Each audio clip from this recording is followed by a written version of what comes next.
नमस्कार दोस्तों, आपका मेरे YouTube channel study with Himansh में स्वागत है। दोस्तों, अगर आप हमारे चैनल पर पहली बार विजिट किए हैं तो प्लीज़ मेरे चैनल को सब्सक्राइब, लाइक और शेयर कीजिए दोस्तों, और ज़्यादा से ज़्यादा दोस्तों चैनल को सब्सक्राइब कीजिएगा। चलिए दोस्तों, आज हम लोग DLED चतुर्थ सेमेस्टर 2021 का प्रथम प्रश्न पत्र जो आता है उसको हल करेंगे। जो प्रीवियस ईयर पेपर है दोस्तों 2021 का DLED चतुर्थ सेमेस्टर पहला प्रश्न पत्र जो है दोस्तों, प्रारंभिक स्तर पर भाषा एवं गणित के पठन लेखन क्षमता का विकास, उसके 30 प्रश्नों को हल करेंगे दोस्तों। 15 बहुविकल्पीय और 15 अतिलघु उत्तरीय प्रश्नों को हल करेंगे। चलिए दोस्तों, क्लास को स्टार्ट करते हैं और प्रश्नों को करते हैं। पहला प्रश्न है दोस्तों, स्पर्श व्यंजन नहीं है। ऑप्शन ए है प, ऑप्शन बी है क, ऑप्शन सी है च, ऑप्शन डी है य। बताइए दोस्तों, इसमें से स्पर्श व्यंजन नहीं, कौन सा व्यंजन जो है स्पर्श व्यंजन नहीं है? तो ऑप्शन इसका कौन सा सही हो जाएगा? तो ऑप्शन डी इसका बिल्कुल सही हो जाएगा। ऑप्शन डी यानी य जो है स्पर्श व्यंजन नहीं। अगला प्रश्न है दोस्तों, क्वेश्चन नंबर 2। श वर्ग का उच्चारण स्थान है। ऑप्शन ए कंठ, ऑप्शन बी मूर्धा, ऑप्शन सी तालु या ऑप्शन डी ओष्ठ। तो 2 का दोस्तों राइट आंसर बताना है आपको। क्या हो जाएगा? 2 का ऋतु रसाणाम मूर्धा, तो इसका दोस्तों एक सूत्र होता है संस्कृत में, तो इसका राइट आंसर हो जाएगा ऑप्शन बी मूर्धा। अगला प्रश्न है दोस्तों, क्वेश्चन नंबर 3। ज्ञ वर्ण किन 2 वर्णों के मेल से बना है?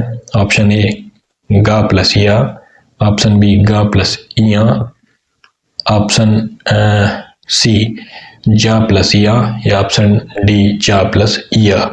बताइए दोस्तों, क्वेश्चन नंबर 3 का राइट आंसर क्या होगा? तो 3 का दोस्तों राइट आंसर हो जाएगा ऑप्शन, बताइए दोस्तों, 3 का दोस्तों राइट आंसर ऑप्शन सी हो जाएगा। जा प्लस या से ज्या बनता है। अगला प्रश्न है दोस्तों, क्वेश्चन नंबर 4। अंग और आहा वर्ण कहलाते हैं। ऑप्शन ए केवल स्वर, ऑप्शन बी केवल व्यंजन, ऑप्शन सी उत्क्षिप्त या ऑप्शन डी अयोगवा। बताइए दोस्तों, क्वेश्चन नंबर 4 का राइट आंसर क्या होगा? अंग और आहा वर्ण क्या है? तो अंग और आहा वर्ण कहलाते हैं दोस्तों अयोगवा। अगला प्रश्न है दोस्तों, क्वेश्चन नंबर 5। साइलेंट मूक मौन वर्णों का प्रयोग होता है अंग्रेजी भाषा में, ऑप्शन बी हिंदी भाषा में, ऑप्शन सी संस्कृत भाषा में या ऑप्शन डी उपर्युक्त सभी में। बताइए दोस्तों, क्वेश्चन नंबर 5 का राइट आंसर क्या होगा? तो 5 का दोस्तों राइट आंसर ऑप्शन ए हो जाएगा। साइलेंट या मूक वर्ण जो होते हैं अंग्रेजी भाषा में इनका प्रयोग होता है। अगला प्रश्न है दोस्तों, क्वेश्चन नंबर है 6। महाप्राण वर्ण होते हैं। ऑप्शन ए क ग, ऑप्शन बी च ज, ऑप्शन सी ख घ या ऑप्शन डी प फ, सॉरी प और बा। बताइए दोस्तों, क्वेश्चन नंबर 6 का राइट आंसर क्या होगा? तो 6 का दोस्तों राइट आंसर हो जाएगा ऑप्शन सी ख और ग। अगला प्रश्न है दोस्तों, क्वेश्चन नंबर 7। संज्ञा शब्द होते हैं। ऑप्शन ए विकारी, ऑप्शन बी अविकारी, ऑप्शन सी यौगिक, ऑप्शन डी योग रूढ़। बताइए दोस्तों, क्वेश्चन नंबर 7 का राइट आंसर क्या होगा? तो 7 का दोस्तों राइट आंसर हो जाएगा ऑप्शन ए विकारी। अगला प्रश्न है दोस्तों, क्वेश्चन नंबर 8। क्वेश्चन नंबर 8 है, सर्वनाम के भेद होते हैं। Option A 5, option B 6, option C 7 या ऑप्शन डी 8। बताइए दोस्तों, सर्वनाम के भेद कितने होते हैं? 6 होते हैं, 7 होते हैं, 5 होते हैं, 8 होते हैं। तो इसका राइट आंसर हो जाएगा ऑप्शन बी, सर्वनाम के 6 भेद होते हैं। अगला प्रश्न है दोस्तों, वाच्य कितने प्रकार के होते हैं? Option A 3, option B 4, option C 5 या ऑप्शन डी 6। बताइए दोस्तों, क्वेश्चन नंबर 9 का राइट आंसर क्या होगा? वाच्य कितने प्रकार के होते हैं? तो वाच्य बताइए दोस्तों, तो उसका राइट आंसर क्या हो जाएगा? ऑप्शन ए हो जाएगा। बच्चे 3 प्रकार के होते हैं। अगला प्रश्न है दोस्तों, क्वेश्चन नंबर 10। निम्नलिखित में से कौन सा उद्धरण विराम चिन्ह है? ऑप्शन ए विसर्ग, ऑप्शन बी अर्धविराम, ऑप्शन सी या ऑप्शन डी। तो उद्धरण चिन्ह कौन सा है दोस्तों? तो उसका राइट आंसर हो जाएगा ऑप्शन सी, ये होता है उद्धरण चिन्ह। अगला प्रश्न है दोस्तों, क्वेश्चन नंबर है 11। संबोध निर्माण का चरण है। ऑप्शन ए मिलान करना, ऑप्शन बी तुलना करना, ऑप्शन सी ए और बी दोनों, या ऑप्शन डी है दोनों में से कोई नहीं। तो बताइए दोस्तों, क्वेश्चन नंबर 11 का राइट आंसर क्या होगा? 11 का दोस्तों राइट आंसर हो जाएगा ऑप्शन सी, मिलान करना और तुलना करना। क्वेश्चन नंबर 12 है, संबोध शब्द होते हैं। ऑप्शन ए वस्तुओं तथा घटनाओं के बारे में अनुभव, ऑप्शन बी ज्ञात से अज्ञात के क्रम में अनुभव, ऑप्शन सी अवधारणा या संबोध निर्माण हेतु प्रत्यक्षीकरण, या ऑप्शन डी मूर्त अमूर्त के क्रम में अनुभव। बताइए दोस्तों, क्वेश्चन नंबर 12 का राइट आंसर क्या होगा? तो 12 का दोस्तों राइट आंसर ऑप्शन डी हो जाएगा, मूर्त अमूर्त के क्रम में अनुभव। अगला प्रश्न है दोस्तों, क्वेश्चन नंबर है 13। संख्या 65,342 में 78,443 जोड़ने पर प्राप्त संख्या के हजार वाली संख्या है। तो इसको जोड़ने पर ऑप्शन ए है 5, ऑप्शन बी है 3, ऑप्शन सी है 4, ऑप्शन डी है 6। इसको जोड़ने पर संख्या कितनी मिली दोस्तों? इसका राइट आंसर क्या है? ऑप्शन बी हो जाएगा 3। अगला प्रश्न है दोस्तों, क्वेश्चन नंबर 14। संख्या 6534 को 7 से भाग देने पर भागफल एवं शेषफल निम्न में से क्या होगा? तो option A B C D है ये दोस्तों। तो भागफल कितना मिला दोस्तों? 933 और शेषफल मिला 3। तो उसका राइट आंसर क्या हो जाएगा? ऑप्शन ए हो जाएगा 933 और 3। अगला प्रश्न है दोस्तों, क्वेश्चन नंबर 15। एक ऑयल मिल की वार्षिक आय 39,77,96 है तथा दूसरे ऑयल मिल की वार्षिक आय 24,59 है। तो पहले मिल की वार्षिक आय दूसरे से कितनी अधिक है? तो इनको दोस्तों घटा दिया तो 15, 10, 37, यानी ऑप्शन बी इसका राइट आंसर आ गया 15, 10, 37। चलिए दोस्तों, अब चलते हैं अति लघु उत्तरीय प्रश्नों की तरफ।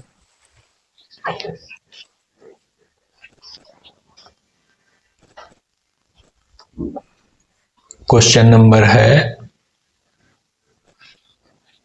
दोस्तों 16।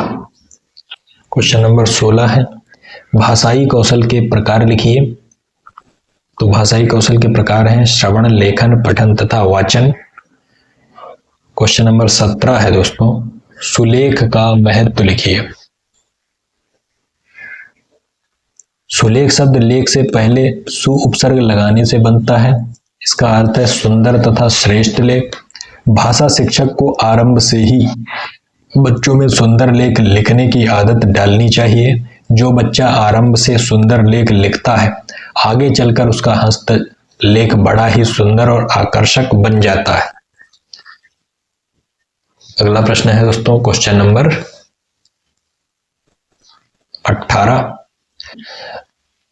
अपने से छोटों के लिए स्नेहपूर्ण 4 शब्द लिखिए। उत्तर है प्रिय, अनुज, चिरंजीवी, शुभाकांक्षी।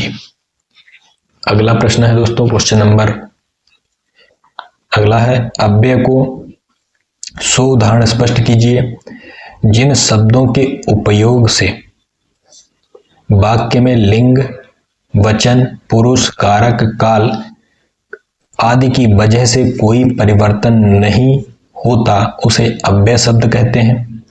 उदाहरण आज, कल, किंतु, परंतु, लेकिन, यहाँ तक इत्यादि ये अव्यय शब्द हैं। अगला प्रश्न है दोस्तों, क्वेश्चन नंबर अगला है, अनुनासिक ध्वनि युक्त 4 शब्द लिखिए। हंसी, चांद, 5, मुंह। ये दोस्तों अनुनासिक ध्वनि युक्त 4 शब्द हैं। अगला प्रश्न है दोस्तों, क्वेश्चन नंबर अगला है, संयुक्त स्वर कौन कौन से हैं? विच्छेद सहित लिखिए। ओ, आओ, आए।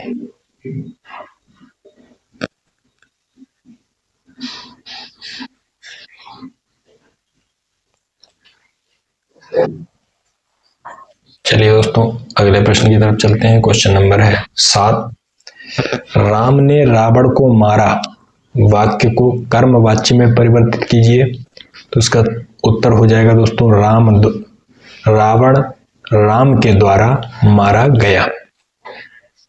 रावण राम के द्वारा मारा गया। चलिए दोस्तों अगले प्रश्न की तरफ चलते हैं।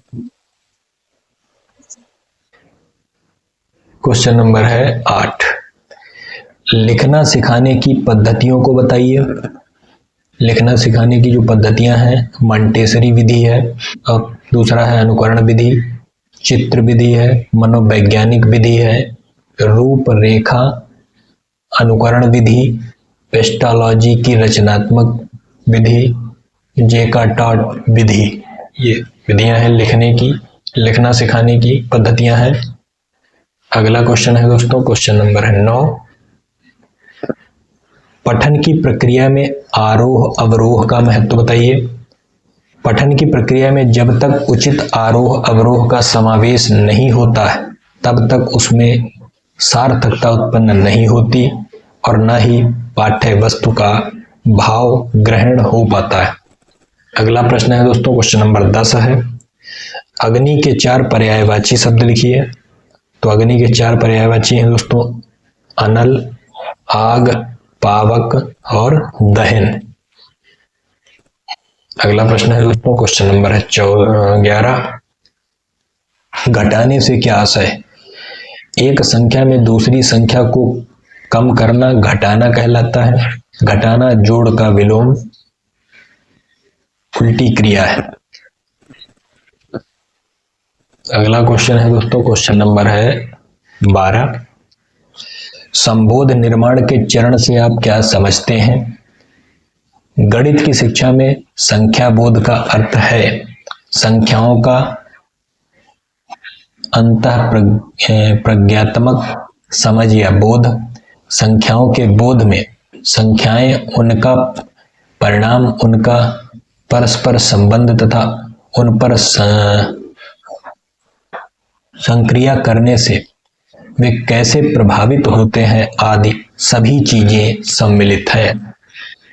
अगला प्रश्न है दोस्तों, क्वेश्चन नंबर है 13, किसी संख्या के भाजक 9 है, भागफल 7 है तथा शेषफल 6 है तो भाज्य ज्ञात कीजिए। 9 भाजक है,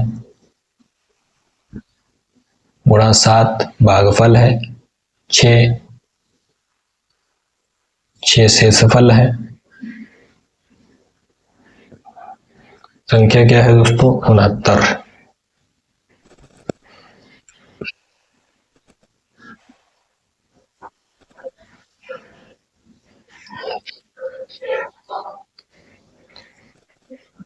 अगला प्रश्न है दोस्तों, क्वेश्चन नंबर 14, किसी पुस्तकालय में एक अलमारी में 725 पुस्तकें आती हैं, तब 71, 99, 25 पुस्तकों को रखने के लिए कितनी अलमारियों की आवश्यकता होगी? तो इसको भाग कर दिया दोस्तों, तो कितनी अलमारियों की आवश्यकता होगी? 993 अलमारियों की आवश्यकता होगी। अगला प्रश्न है दोस्तों, क्वेश्चन नंबर